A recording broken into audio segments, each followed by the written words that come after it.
Good day mga idol, at dahil nga sa napakarami ng gasgas ng aking frame dahil sa pagkarga-karga sa kapag nagbabiyahe ay ganyan ang nangyari.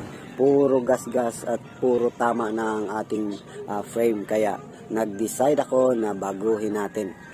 Mag-sticker tayo at titingnan natin kung anong magagawa natin para mapaganda ito. At matapos nga ang medyo mahaba-haba ring oras ay ito na ang kinalabasan. Naging maganda na tingnan at parang ang sarap na namang gamitin. Kaya samahan nyo ako hanggang sa matapos ang video ito. Baka mayroon din kayong makuhang tips kung paano magawa at paano gawin ang katulad nito.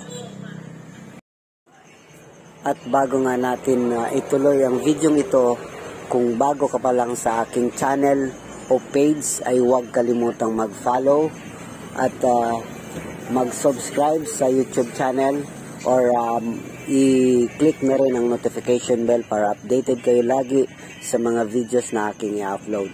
So let's go guys, gawin natin to. Huwag kayong aalis hanggang matapos to. So let's do it guys.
Magpi-finishing na lang tayo ngayong umaga.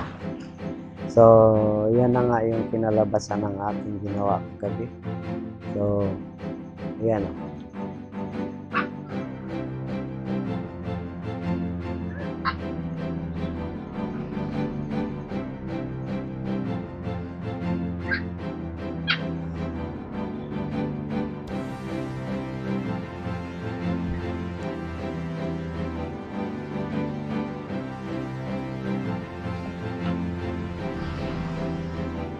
So para mas maganda pa, lalagyan natin ng pangalan. Yung part na to, lagyan natin ng dongs.